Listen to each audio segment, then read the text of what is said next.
really wanted us to go back to church. So she used to send us to church with my aunt, but that was a first day church. As children we went, but we didn't really like it. And then we started growing up in our early teens. We told mom we ain't going back. And she was kind of worried because we started going to parties, and every weekend we had some friends with a party, and we'd come back on Sunday because we had all night Saturday night, and she was very, very worried that we were going to go a little bit off too much. But this caretaker, I remembered him, we called him Brother Richie. His name was Richards, but he was a very nice man. And he came and, my mom relayed her concern about her two teenagers going a little bit rowdy. And Brother Richard said, you know what, you need to come back home. And this Sabbath in particular, he came over to my house and my mom dressed us and told us, we're going to go to church. And I said, which church, on a Saturday? And she said, yes, that church down the road. I'm like, that church that I've always been admiring and wondering what was that about? And we were excited.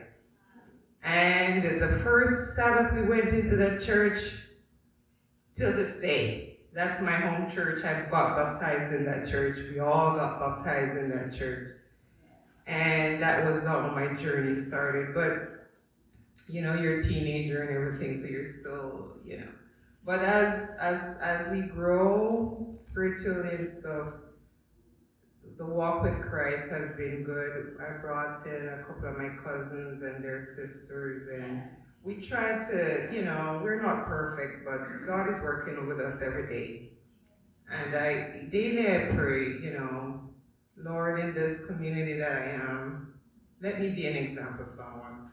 I don't really reach out to people too much because, it's Texas, I'm from New York, it's a different mental, but I remember one day I saw an elder gentleman. I was doing my laundry and I saw him sitting at the front of his house, and I went over to him and I said, do you believe in God of any sort and whatnot? And he said, no. And that thing just kind of hurts me, because how in this day and age you say you don't believe in God of any sort? But, I said, I have some books if you want to read them. But then I went to Jamaica for 2 weeks and I came back and I haven't seen him. So he was very elderly and frail, so I don't know if he moved away or died. But, I really wouldn't want to be in my old age and don't believe in God of any sort. That's sad. But I pray each day that the Lord will point me in some direction. At work, I try to, do as much as I can personally, but you can't do it by yourself. You just have to continue praying and asking the Lord, how can I, at my residents sometimes, they're kind of rich and, when you have money, it's like, whatever. But, whatever little chance I get, I kind of push a little God in there, like, you should pray and so on, So I try to do a little here and there, and it's just with the work of the Holy Spirit and the Lord together, hand in hand, we just try and see how much we can reach others in whatever way we can. Because we don't really want people being lost in this day and age. It's just sad. So that's my testimony for now.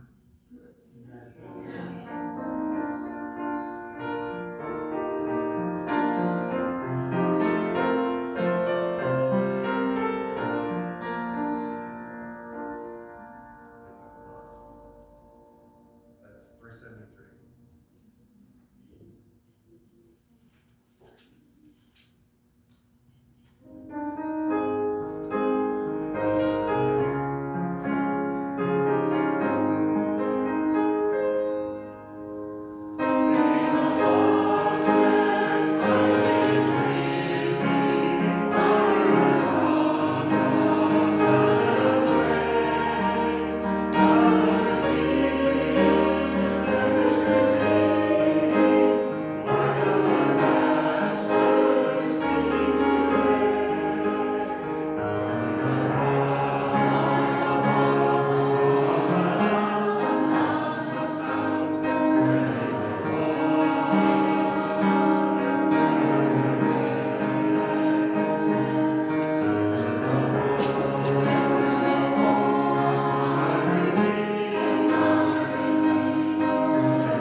Our next presenter also bears witness to the fact that the military, besides being destructive in nature, can also bring people to his family.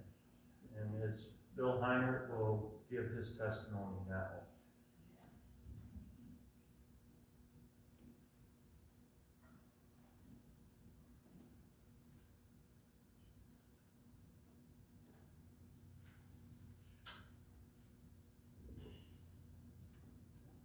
I have a most unusual story. Growing up I'm originally from Cleveland, Ohio, and I've come from divorced parents. Their relatives, some of them have been divorced. But anyway, that's where I started out. The Word, or God Himself, really didn't matter much to us, and that's just the way it is in some parts of the family. Luckily, my mother was a kind of a spirited type. She comes from a Jewish background, and my dad's old school, or late father's old school German.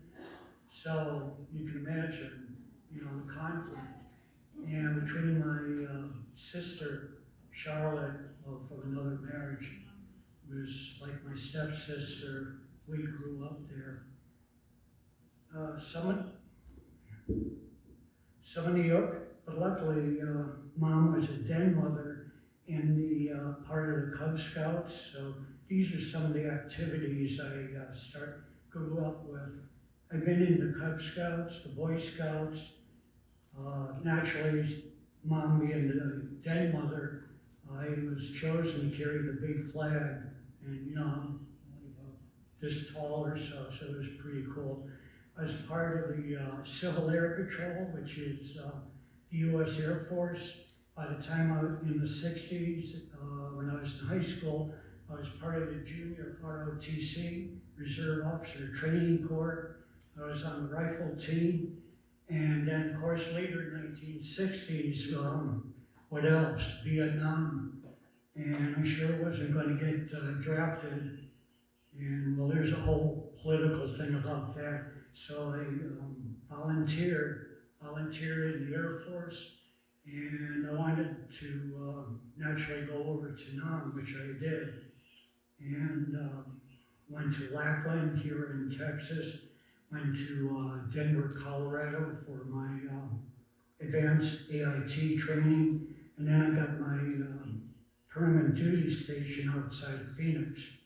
And that's when things really turned around, because at the air base, which was a T-37 and T-38 pilot training program, which I was part of the program there, I met a civilian contractor, and his name was Howard Sanderson. And Howard Sanderson who comes from Boston, but he worked there on base, and in fact, he worked in my unit. And things got interesting after he started talking about religion, which, of course, at that point I had no interest of. But then, after a while, he started talking about different things, different doctrines, and then it finally dawned on me, well, yeah, if you work 6 days a week, yeah, why not take the seventh day and rest? So about a year later, this would have been 69, I got baptized, but by then, senior management already knew I wanted to go overseas, which I did. I got stationed at Cam Ranh Bay, Vietnam, and a few other bases. I was up in Da Nang for a while, but then came back to Cam Ranh Bay. But that thing, the culture and the lifestyle and, the activity, big planes coming in, little planes, the choppers come in, bringing in the dead and wounded, because where I was in logistics, our base, the 483rd was right against the 483rd Hospital. And just like the old TV MASH shows, we had birds, the choppers coming in day and night, you know, unloading the dead and the wounded. But even still, I managed to get through that with the Lord's help. And in about the spring of 1970, a missionary team who was doing tours uh, from the U.S. came by. They came by to Cameron Bay, and they were SDA, and I learned more of them and took pictures. They talked about health and diet, because diet wasn't really the big thing in the military. You just eat whatever they put in front of you. So that was an interesting year. It was beyond interesting. But anyway, we took our base Cameron Bay got bombed in the summer of 1970. And you can imagine where, you know, everybody scatters off to the four winds. I got my assignment on the flight line, so I was kind of safe, because, you know, they give you guns and all that, and grenades, and you learn how to use that. But anyway, I made it through that. I took my R&R to, I wanted to go to the farthest part under the country, or under the world, which would of course been Auckland, New Zealand. But that got cut off, so I went to Sydney, Australia. I went there for a week, and that's where I met my pen pal, Patty, and I stayed a week at her house with her parents and all. And kind of ironic, I was watching TV there, the locals, and then all of a sudden she pipes up, "Oh, Bill, we're going off to Mass. Why don't you just stay here?" And here I think, you know, these are SDA people, and no, they're Catholic. But still, you know, we loved them I just loved them all the same. Later on, went back to Sydney. They lived in Canberra, which is the capital of Australia, and I went to Sydney for a while. Then from Sydney, I flew back to Cameron Bay. By that time, it was late 1970. My tour was up. Let's see. Yeah, I went back to Ohio where Mom and Dad were, and I had a little rest period. And then early in 71, I was reassigned right back to the T-37, T-38 squadron where I was stationed. But while I was overseas, ironically, Howard Sanderson, this guy who took me under, and his family who took me under his wing, he has a lot of influence with government people. One of them just so happened to be Senator Barry Goldwater, and some of you know who he was from back in the 60s. Well, anyway, long story short, I get a letter from Howard who informs me that the Department of the Air Force specifically told me not to go back to my new base in, I believe it was Louisiana or Mississippi. He said, "You come back here to Arizona, and you're going to be, we have a billet slot specifically just for you." And I'd just like to say, if that isn't a God thing right there, to put me at the right place at the right time, at the right moment. And then, you know, of course, the wheels started spinning. I'm thinking, boy, there really is something to this. By that time, I was getting more SDA thinking and all. I'm really glad I did that. 72, I got out, went to, I had a journalism job in Ohio for a while, and then in later 72, I went to college in Atlanta for a couple of years. And I got my commercial arts degree, and then in 74, I got a government job, a journalistic job, back as a civilian at the same base where it all started. Again, I think that was a God thing too. So I did my year at Arizona at the base as a commercial photographer and journalist. And lastly, then I was 75. I still wanted to see more of the world. So guess what? I re-enlist United States Navy. And boy, oh boy, there's a whole story there. I helped commission 2 Sproles-class Navy destroyers and down in Pascagoula, Mississippi. I've been, one was, my first tour was in San Diego, and then I did that for a couple of years. I got out, and then 78, I, of all things, guess what, re-enlist. This time around, I go to Norfolk, Virginia. I've been to Guantanamo Bay, Cuba, and let's see, Montego Bay, Jamaica, Haiti, and Puerto Rico. So that kind of finished my area as far as going around the world.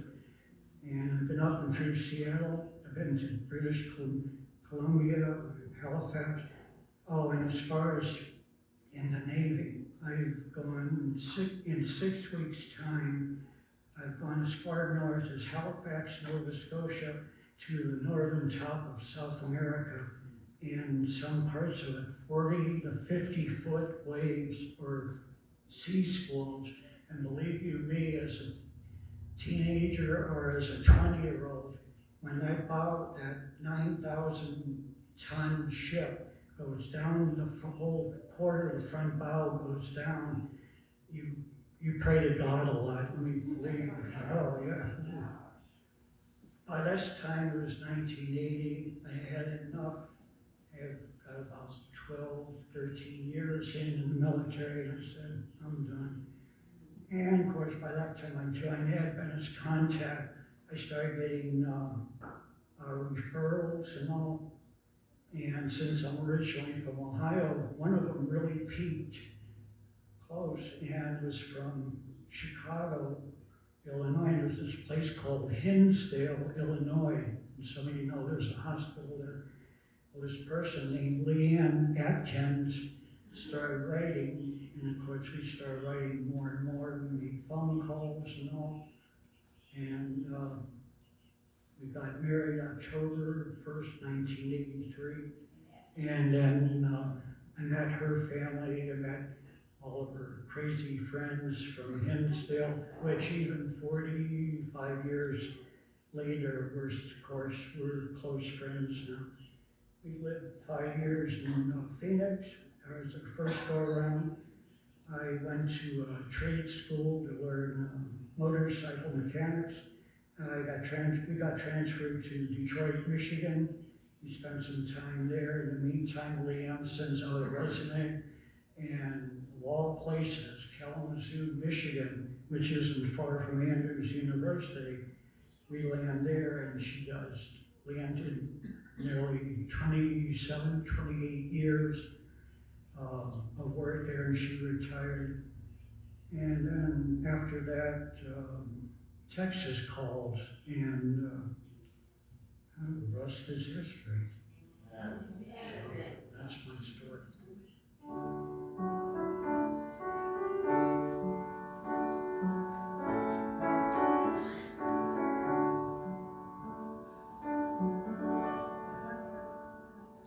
Let's sing number 152, Tell Me the Story of Jesus.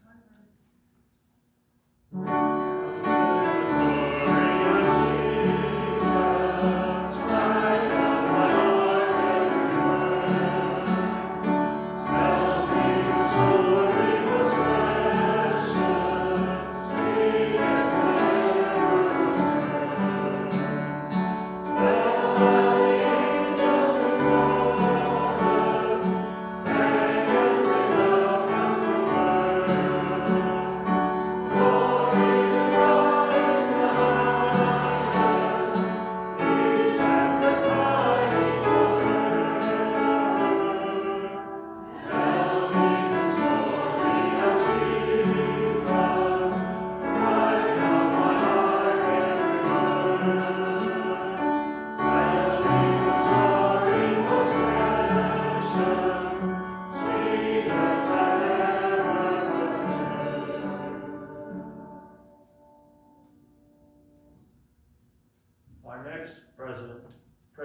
present her.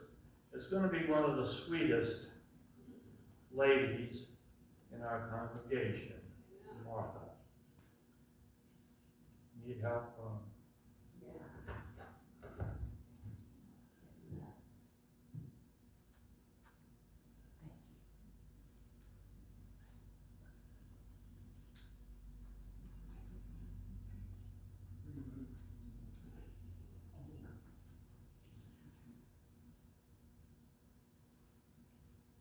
All around us, people are seeking the things of eternity. As Jesus said, aptly put it, the harvest truly is plentiful, but the laborers are few. And that comes from Matthew 9:37. The problem, therefore, was not with the harvest where the disciples were concerned, but was with opposition. What was Christ's solution to the problem? Therefore, pray the Lord of the harvest to send out laborers into his harvest. Matthew 9:38. The solution is pray that God will send you out into his harvest. Why not pray this prayer? Lord, I'm willing to be used for the advancement of your kingdom. Open mine eyes so that I might see the providential opportunities you are opening before me each day. Teach me to be sensitive to the people around me. Help me to speak words of hope and encouragement and share your love and truth with those I come in contact with each day. If you will pray this prayer, God will do some extraordinary things in your life.